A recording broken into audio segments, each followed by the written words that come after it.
Yo guys, Ponchy here, and today we're going to continue our series on the Octatrack FX.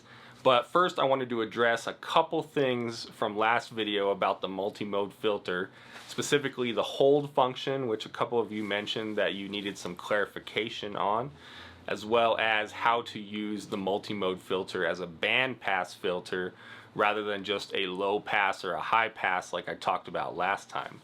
But other than that, today we're going to get to the DJ style EQ as well as the parametric EQ, which is a 2-band EQ. So let's get started. Alright guys, so I wanted to clarify a little bit about the multi-mode filter that we talked about last time in part 1. So if we go to multi-mode filter, bam. So a couple different things. A couple people asked about the hold function here. Now this does pertain to the amp page over here, so let's take a look. So right now I have, this is the sample that I have in here right now. It's just a drum beat that I have recorded from my Digitakt. Now if you go to amp, you have attack, hold, and release. So this is not an ADSR envelope. And yes, of course, the amp section is where you control the envelope for your sample. So ultimately, the hold parameter in the multi-mode filter corresponds to the hold parameter here. So I didn't mean to go too much into envelopes in this series. I can do a separate video about that, but I do want to get through my FX series first. So if you can, take a look in the manual just to hold you over, at least until I make a video on the amp page and on the envelope. But just know ultimately that this does function differently than an ADSR envelope. Essentially, the only parameters you have are attack, hold, and release. So the simplest way to look at it is that attack is the time that it takes for the sample to come up to full volume. Hold is the time that it stays at full volume. And then release is the time that it takes to come back down to 0 volume. So that's the simplest way to look at that. However, I do understand, for those of you that already might be familiar with this, I do understand that the hold actually takes into account the attack, and the hold can also overlap into the release. So I know that might be a little confusing, but again, take a look at the manual. I only say that because there's some really nice diagrams in the manual, like visual diagrams that kind of show like what is going on in terms of the attack, hold, and release. But for now, hopefully that helps you guys a little bit in terms of what hold does. So if you go back to the filter over here, you'll remember that we only have attack and decay. So if you decide to use the hold parameter here, then it takes into account the hold, whatever hold is set to in the amp section here. So that's basically what that does. So, and then another thing I want to talk about in regards to the multi-mode filter is going over bass and width. So last time I showed you guys how to get a low pass filter and how to get a high pass filter out of this filter here. But what you can also do is essentially you can also achieve a band pass filter by manipulating both of these at the same time. I kind of did that the other day, but I didn't show it to you exactly. But just know, mess around with it a bit if you want, because the way that I mentioned is to get a high pass filter, you mess with the bass parameter. To get a low pass filter, you sweep the width parameter.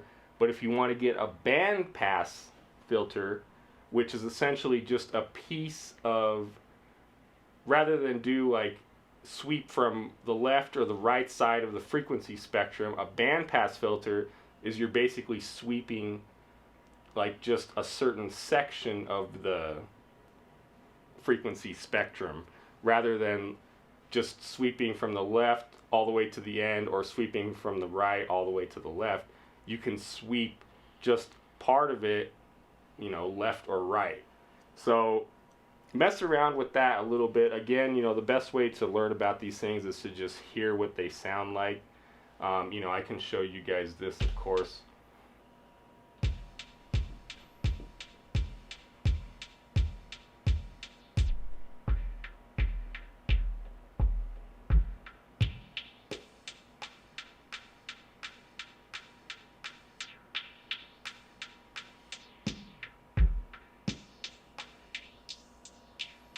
So essentially what I'm doing here is I've reduced the width.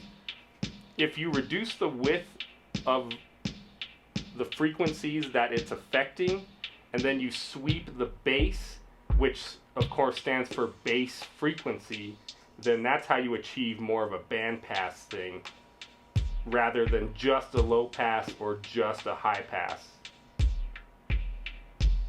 So that's essentially, and then of course I have my resonance, my Q turned up here. So that's the best way to look at it.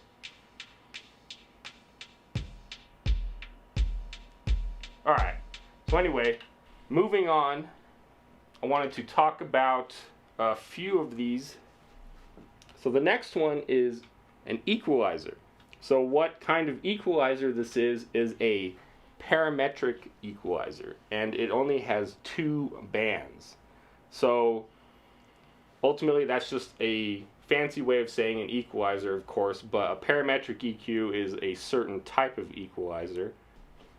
In the setup here, the first parameter, type 1, that sets the first band of the filter and how it operates. You have 3 options.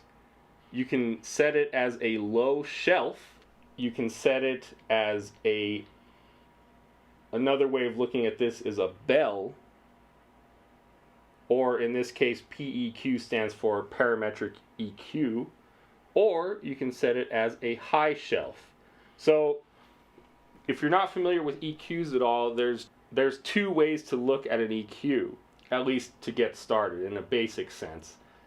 Either you're boosting or cutting a large amount of frequencies, very similar to the multimode filter that we talked about before. Ultimately, a filter is just a type of EQ. It just has different settings.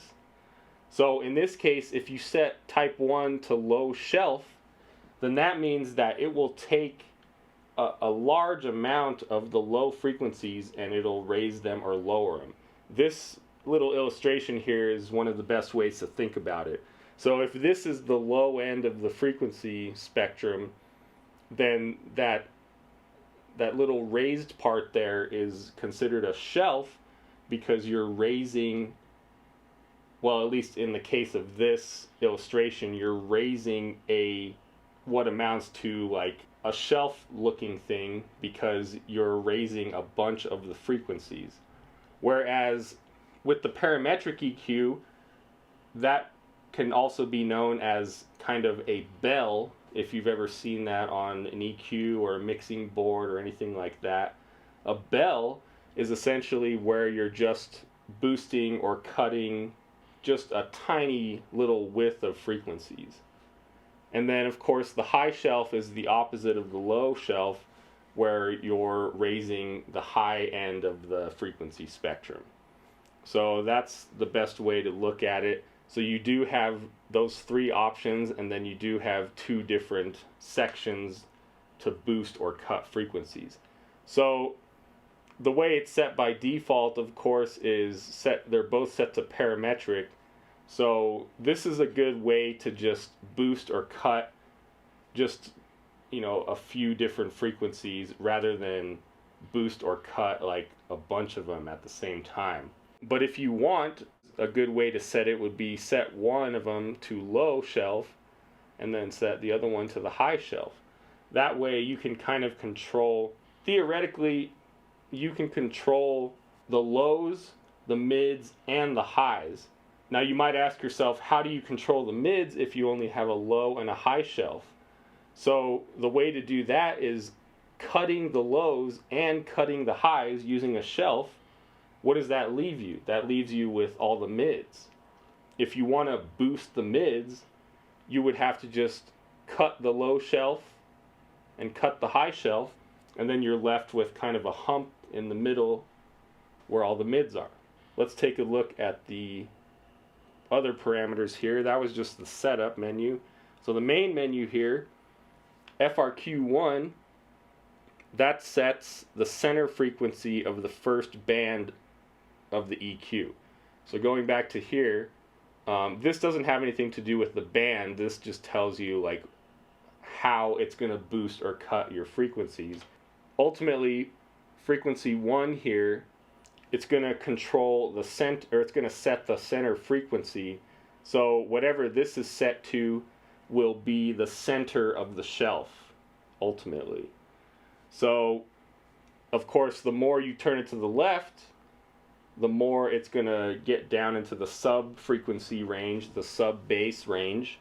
And the more you do it to the right, you'll get more into the low mid range, maybe even touching the mid a little bit.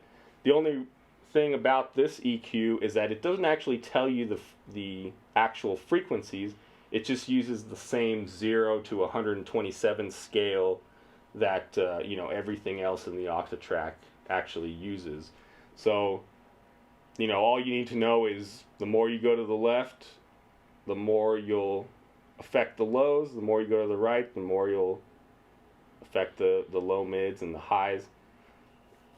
And then GN1, this is where you control whether you boost or cut the frequency. So this one has a negative side here. So when it's set to 0, you're not boosting or cutting anything. When you turn to the right, you're boosting the frequencies.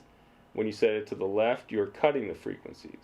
And then Q1, if you remember back to our filter, this is the same Q setting as we have in the filter, also known as resonance. But all Q means, so the higher your Q is, the narrower the band is going to be. So another way of looking at that is the less frequencies you're going to affect when you're cutting or boosting. So if it's all the way to the left like this, then it's going to be a much wider band. That's the best way to look at that. So if we mess around with it here with this beat, so we have it set to low shelf. So let's just leave the Q where it is and let's try cutting, see what happens. So if we cut all the way, you can clearly hear that there is absolutely no bass whatsoever. So if we turn it to the right and boost, you can hear the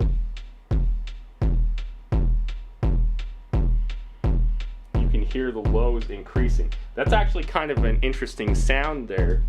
Actually, it's it's not always the most desirable sound, but that's an interesting way to get kind of an effect out of this EQ. Then so if we turn the Q maybe to the center here and try and cut, or let's cut all the way and then let's mess around with the Q and see what it sounds like.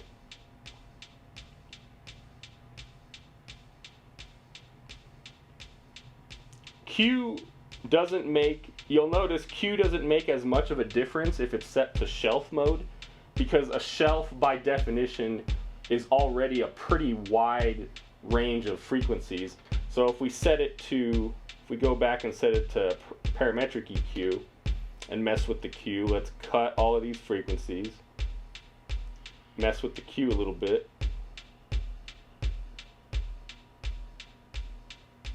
You can hear that the more you turn the Q to the left, meaning the wider the frequency band is, the more you can hear the lows being cut. And then also if we mess around with the frequency here,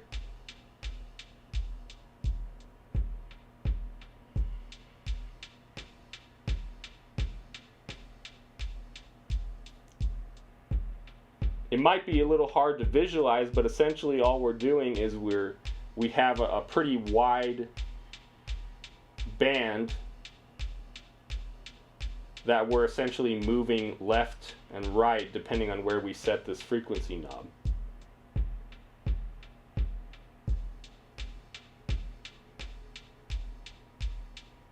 So that's the best way to look at it. We can also try the high shelf here.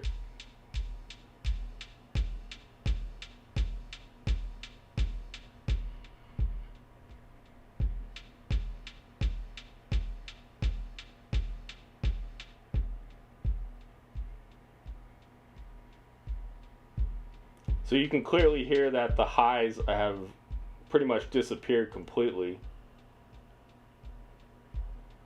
And we do indeed have it set to high shelf here. So yeah, that's the parametric EQ. So very similar to the filter, the kinds of things you can achieve, but it's just a different way of affecting frequencies, cutting or boosting frequencies than the actual filter. So, you know, something like this, a filter I would say is more of a broad, more of like broad strokes, you know, referring to like a painting or something like that. But whereas a parametric EQ is a little better for tiny adjustments, you know, smaller adjustments, and not necessarily making huge adjustments, though you can do that with the shelf mode, of course. Another thing I guess I can mention real quick is if you do set like frequency 2 to shelf mode, high shelf, a good trick is if you raise the high shelf, if you boost the high shelf just a little bit, you can actually achieve more air, which air is just a way of referring to the really, really high frequencies. So that's something you can mess around with. Also, conversely, the low shelf is really good for if you have a sample and maybe, you know, there's too much bass or not enough bass. The low shelf is good for correcting that. If there's too much bass, make sure you set it to low shelf and then just cut just a little bit, you know. And I highly recommend using your headphones or listening to this on some really nice studio monitors. You know, and the best thing you can do using any EQ is really make sure you listen to what's happening when you move these parameters.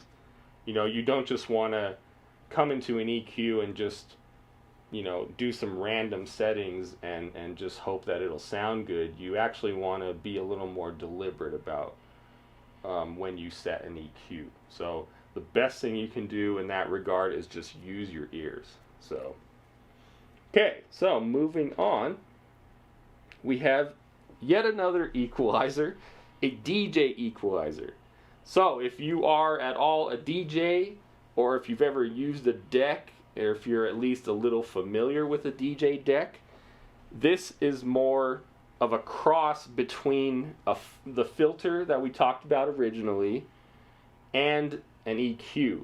So like I mentioned, the thing about a filter is it's more of a broad stroke thing.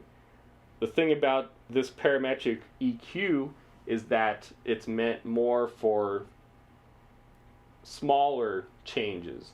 It can also be used for broad strokes though as well, like I showed with the shelves. But you know, if you're sticking to the parametric EQ stuff, the PEQ bands right here, you know, that's meant more for just affecting a few different frequencies at a time. Whereas the DJ equalizer, there's no setup in here. The DJ equalizer is meant for kind of filtering, you know, whole sections of the frequency spectrum at a time.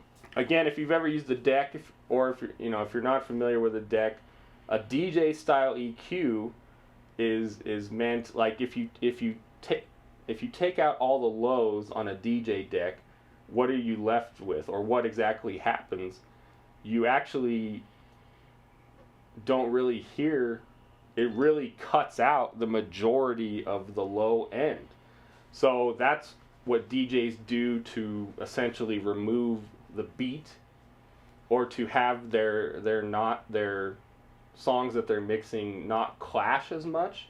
So if you're playing two different samples that have beats in them, then you can use a DJ style EQ to remove the low end, all of the low end from one of the samples. So if you've been wondering, the answer is yes, you can DJ with the Octatrack. You know, and I'm not going to go into that very much. I can make a video about that if you want, but you know, essentially all a DJ is doing is mixing two songs together. So you could set one song to track 1, set another song to track 5, and then you could use this to essentially as a DJ fader, and then you could use the DJ style EQ on both of these tracks in order to achieve the same kind of things that DJs achieve on a deck. So that is one of the most powerful things about the Octatrack, and it's also something I don't see a ton of people doing. Presumably because not a lot of people are aware that the Octatrack is actually capable of DJing. But ultimately, you can use this DJ style EQ to achieve the same things that a DJ would achieve. So anyway, LSF, that sets the frequency of the low shelf filter. That's what LSF stands for. So again, you can kind of achieve this DJ style EQ a little bit with the parametric EQ that we just talked about, but this one is just, you know, it's a little bit different. It's a bit of a variant of the parametric EQ. But ultimately, a shelf is a shelf. You know, no matter what EQ you use, a shelf is a shelf. It's the same. So LSF, of course, sets the frequency of the shelf, the low shelf. So HSF sets the frequency of the high shelf. Low G, that controls the gain of the first band of the EQ, which in this case, of course, is a low shelf. Mid G, that controls the gain of the second band, which in this case is the middle, the mids. And then high G is the gain, of course, for the high frequencies. So the thing about the DJ style EQ is that if you turn all of these down all the way, it completely cuts every single band. So if we play it, you literally can't hear anything. So let's turn up the low. So now what we've done here is we've killed the highs, we've killed the mids, and all that's left is the low frequencies. And then, of course, using this one up here, we can sweep the low band. So you can clearly hear that there's a huge difference in the bass drum as I sweep this up here.